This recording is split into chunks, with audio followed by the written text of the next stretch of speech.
Hello everyone.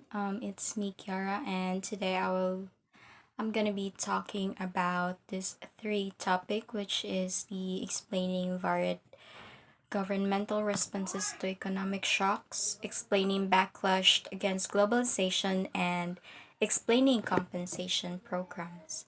So first is varied governmental responses to economic shocks. Economic geography can also help elucidate why governments react differently to common economic shocks. So, Sweden and United States is one of the examples in the 2008 global recession. By the way, when we say the word recession, it is a macroeconomic term that refers to a significant decline in general economic activity in a designated region. And it has affected a lot of countries, including those who was mentioned above. However, the governmental responses of both to the financial difficulties of their domestic auto industries is different.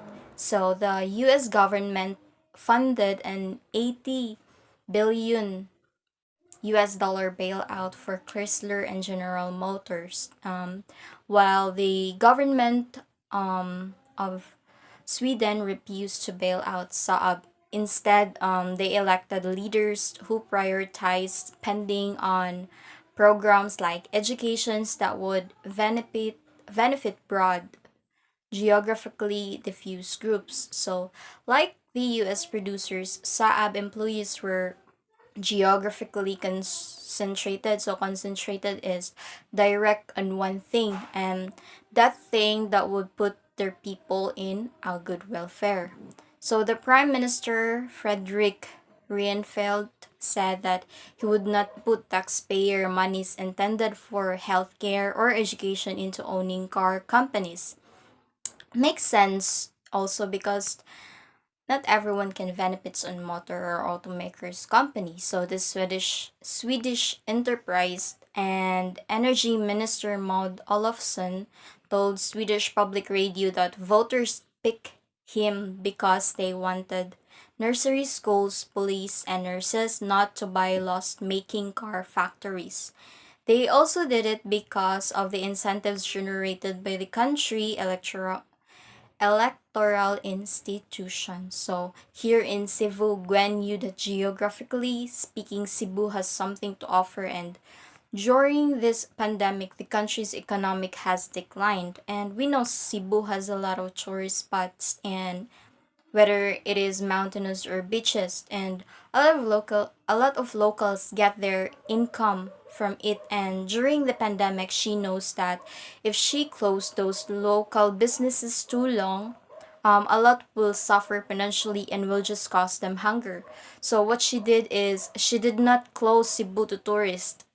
Instead, she set some rules and regulations that both the local businesses owners and tourist spot must follow. So according to her statement in the Sunstar News, she had met and talked to the poor and hungry, and they were desperate. So she must take on their side as their voice. So in addition to that, she also said that more people are killed by hunger than COVID, and that in this pandemic, it's not really a matter of your money or life, but both. Which is true because in the situation we are facing right now, if not COVID will kill you, it's hunger. So she said that let's move on and look forward to managing and control is the key to life. So next is explaining backlash against globalization. So backlash means a sudden violent backward movement or reaction. So economic geography can also cast doubt on dynamics of increasing anti-globalization opposition.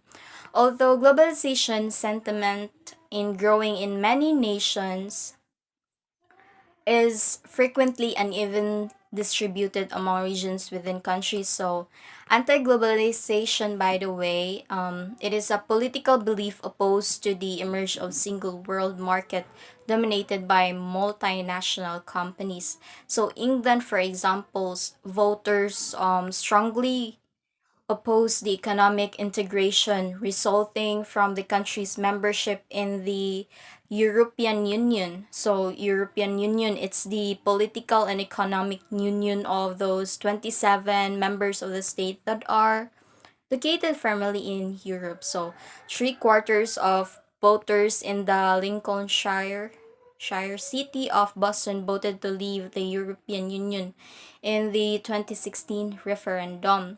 But in some parts of London, 75% of the voters opted to remain in a member of European Union. And this is because of geographically diverse public opinions and international economic cooperation. Non-tradable services like manufacturing jobs are unevenly dispersed among areas.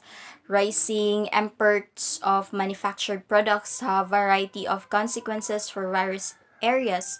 Some regions, particularly those with significant levels of manufacturing employment, experience job and pay losses as a result of rising of international imports. So, the unequal distribution of the global decision cost within countries has political implications. So, in the United States, voters in congressional districts that experience higher increase in Chinese imports disproportionately rejected moderate lawmakers from office in the 2000.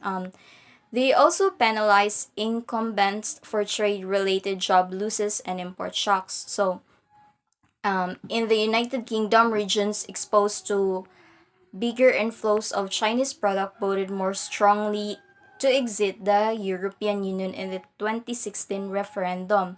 So globalization is really a great thing. However, it is true that there is a bad side of it, which is that it does affect the employment of the local community.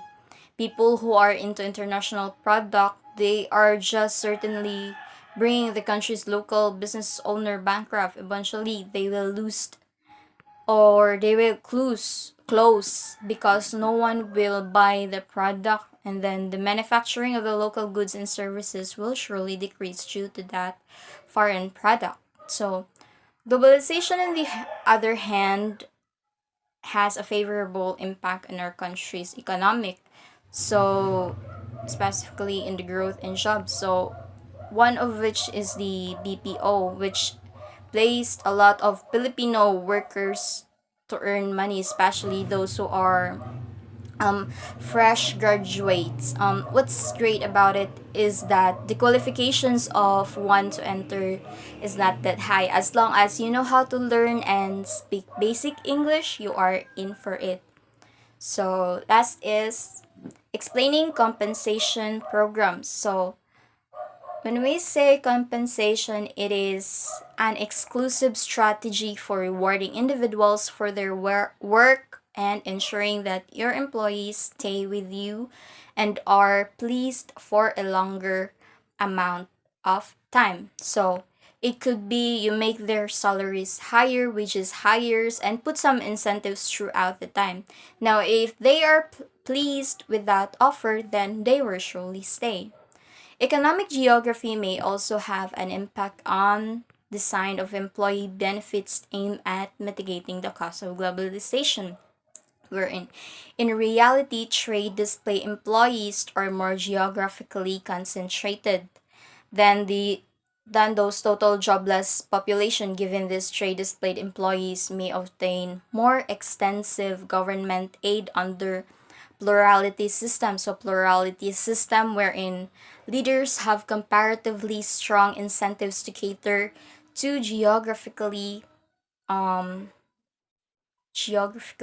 concentrated groups, and in certain plurality system, governments supplements conventional jobless programs with trade related adjustment assistance, like a certain company would give free medical care for the employees, or while they are training, they are given an allowance. So the US government, for example, finances a program called Trade Adjustment Aid, which gives people who have lost their job as a result of international trade with selected assistance based on careful qualification requirements.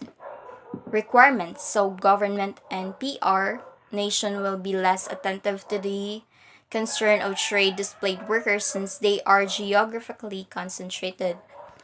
This might explain more on a broad program such as unemployment insurance that aid all jobless people regardless of the reason of their job. So to summarize, economic geography in conjunction with electoral institution may aid in explaining the link between globalization and compensation, which is a potentially rich and current issues for additional research.